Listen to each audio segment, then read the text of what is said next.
तो धुंधुकारी 5 वैश्याओं का उपभोग करने लगा। अब वैश्या बिना पैसे की तो रहेंगी नहीं, तो राजा के राज दरबार में चोरी करके गया, पैसे ला करके प्रदान किए। उन वैश्याओं ने विचार किया, और ध्यान रखना, विषय ऐसी वस्तु है जिसको भोगने वाला सोचता है कि मैं विषय को भोग रहा हूं, लेकिन उल्टा है, विषय उसको भोगने लगता है। भर्तृहरि कहते हैं, भोगा न भुक्ता वयमेव भुक्ता।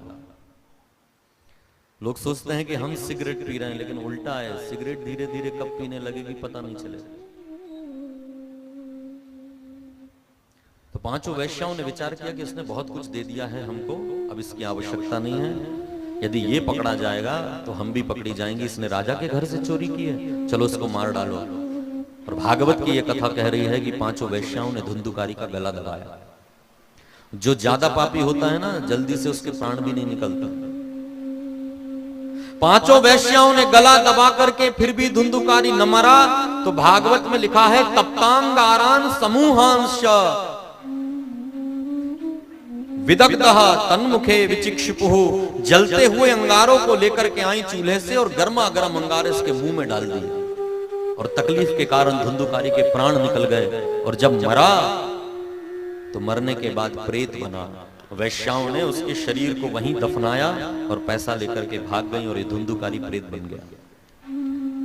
यदि पापी व्यक्ति के प्राण निकले भैया, तो सीधे उसको स्वर्ग नरक नहीं मिलता, प्रेत बन के भटकना पड़ता है। ध्यान रखना, हमारे शास्त्र प्रेत सृष्टि को मानते हैं।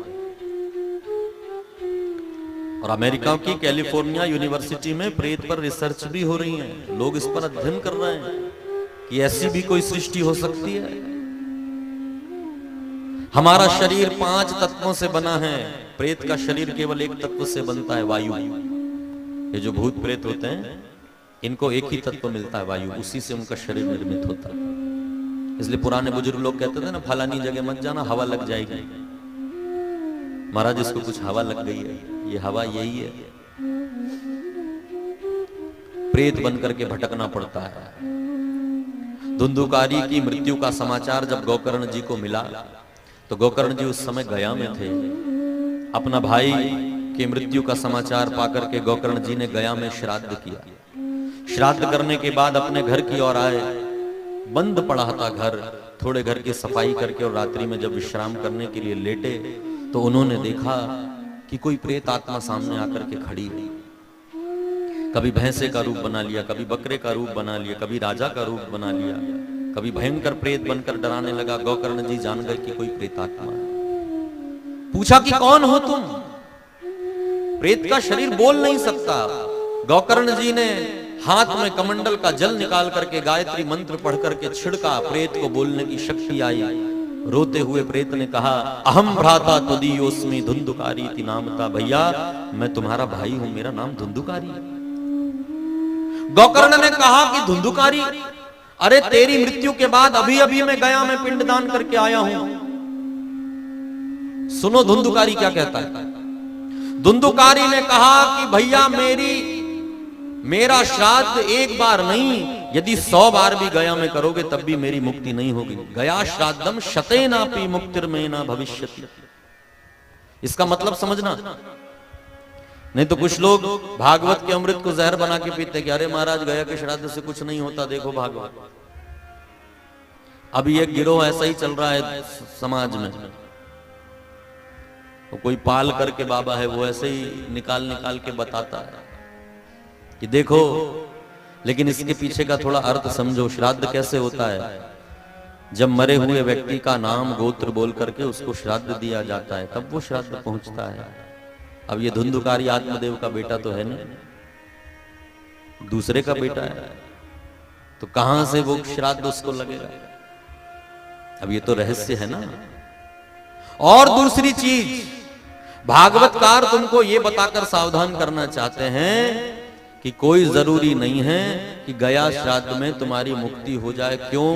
क्योंकि जिस कैटेगरी के तुमने पाप किए हैं उसी कैटेगरी का श्राद्ध तुमको लगेगा।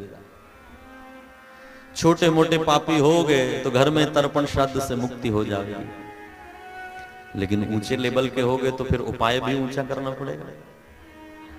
तो गोकर्ण ने कहा कि जिसकी मुक्ति 100 गया श्राद्ध से नहीं होती, उसकी मुक्ति कैसे होगी? रोते हुए धुंधुकारी ने कहा, मुझे कुछ नहीं पता भैया, इस प्रेत योनि में बड़ी पीड़ा है।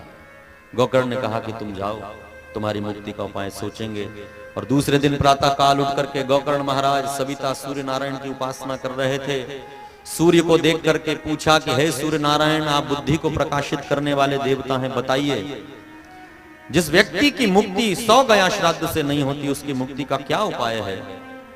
सूर्य नारायण ने कहा, श्रीमद् भागवतान मुक्ति सप्ताहं वाचनम कुरु, सप्ताहं वाचनम कुरु। सूर्य नारायण ने कहा कि जिसकी मुक्ति 100 गया श्राद्ध से नहीं होती, उसकी मुक्ति के लिए आप श्रीमद् भागवत की कथा करिए, जरूर उसकी मुक्ति होगी। भैया कभी भी इस आशा में मत रहना कि हम मर जाएंगे और हमारे पीछे हमारे घर वाले श्राद्ध करेंगे और मैं मुक्त हो जाऊंगा। श्रेष्ठ आदमी वो है जो ये विचार करता है कि मैं जीते जी कैसे मुक्त हो सकता हूं, इसका उपाय करें। और मुझे क्षमा करना ये कहते हुए, लेकिन अभी तक के लोग तो श्राद्ध आदि में भरोसा करते हैं, लेकिन आने वाली और आगे आने वाली पीढ़ी कितना श्राद्धों में विश्वास करेगी, ये तो भगवान जाने। फिर हमारे लिए कोई श्राद्ध करने वाला हो न हो तो जीते जी अपना श्राद्ध करके जाया जाए। क्या किया जाए? श्राद्ध शब्द बनता है श्रद्धा से। इतनी श्रद्धा को दृढ़ कर लो कि आपका जीवन ही श्राद्धमय हो जाए। श्राद्ध में क्या किया जाता है? पिंडदान दिया जाता है। आटे का और चावल का पिंड तो प्रतीक है भैया, हकीकत में पिंड है ये शरीर। जिसको पिंडदान करना है वो अपने शरीर रूपी पिंड को श्री ठाकुर जी को समर्पित कर दे कि लो प्रभु, आज से मैं आपका हुआ, ये पिंडदान करता हूं। पिंडदान करते समय पिंड के ऊपर तुलसी पत्र रखा जाता है, क्योंकि बिना तुलसी के भगवान ग्रहण नहीं करते। तो इस पिंड को भी यदि दान करना चाहो ठाकुर जी को, तो गले में तुलसी की माला डाल लो, लो भगवान मैं आपको समर्पित। ये तुलसी की माला ऐसे ही नहीं है। लोग आजकल ये तो पूछते हो कि महाराज तुमने माला क्यों पहनी है, लेकिन कभी सुहागन स्त्री से पूछा कि तूने गले में मंगलसूत्र क्यों पहना है? लोग ये तो पूछते हैं कि महाराज इतना तिलक क्यों लगाते हो, लेकिन सुहागन से किसी ने पूछा कि तुमने माथे पर सिंदूर क्यों भरा है? ये माथे का सिंदूर, गले की माला प्रतीक है कि ये किसी की हो चुकी हैं। ऐसे ही भक्त के गले की माला और माथे का तिलक बताता है कि ये भी भगवान के हो चुके हैं।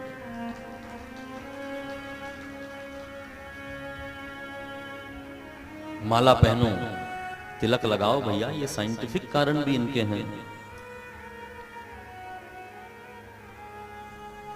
बिना पट्टे के जितने कुत्ते घूमते हैं ना शहर में, म्युनिसिपैलिटी वाले पकड़ के ले जाते हैं, ये आवारा है, पकड़ो इसको। ऐसे ही यमराज के दूध भी घूमते रहते हैं, जिसके गले में माला नहीं दिखी, ये आवारा है, पकड़ो इसको। लेकिन जैसे ही उन्होंने ये देखा पट्टा तो छोड़ देंगे, अरे अरे अरे ये तो राम जी का पालतू है, ये ठाकुर जी का पालतू, इसको छोड़ो, ये किसी का है। कबीरदास जी से किसी ने पूछा कि आप ये माला क्यों पहनते हैं, तो मैं वही बात बता रहा हूं जो कबीर साहिब ने बताई।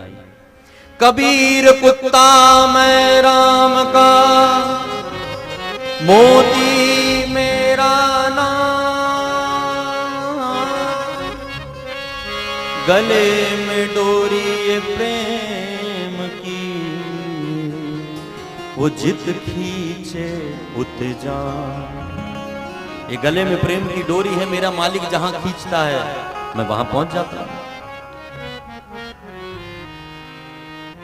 तो अपने शरीर रूपी पिंड को भी दान करना चाहो तो माला धारण करो। ये सच्चा श्राद्ध है। इस श्राद्ध के कारण, इस श्रद्धा के कारण तुम जीवन जीते जी मुक्त हो। श्रीमद् भागवत से मुक्ति होगी, ये उपाय जान करके गोकर्ण जी ने सोचा किसको खोजने जाऊं, मैंने भी भागवत पढ़ी है, मैं ही वक्ता बन करके कथा सुनाऊंगा, मेरे गांव वाले सब बैठ करके कथा सुनेंगे। और गोकर्ण महाराज ने अपने गांव वालों के समक्ष श्रीमद् भागवत की कथा सुनाई। धुंधुकारी प्रेत था, वायु प्रधान शरीर है, तो वो भी कथा में उड़ता हुआ आया, लेकिन जोर की वायु चली तो कहीं उधर निकल जाए, कहीं उधर निकल जाए। एक आसन पर बैठ नहीं पा रहा था, तो उसने देखा कि एक बांस का पेड़ लगा हुआ है, जाकर के उसके अंदर घुस गया। एक दिन की कथा पूरी हुई तो बांस की एक गांठ टूटी, धुंधुकारी थोड़ा और ऊपर। दूसरे दिन की कथा पूरी हुई, बांस की एक गांठ टूटी, धुंधुकारी और ऊपर। तीसरे दिन की कथा पूरी हुई, बांस की तीसरी ग्रंथि फूटी, धुंधुकारी और ऊपर। 7 दिन की कथा पूरी हुई और वो 7 ग्रंथि वाला बांस फटा, और 7वें दिन धुंधुकारी राजा का स्वरूप लेकर के और कथा पंडाल में आकर के उपस्थित हुआ, और आते ही उसने भागवत की जय जयकार की। बोलो भागवत भगवान की जय।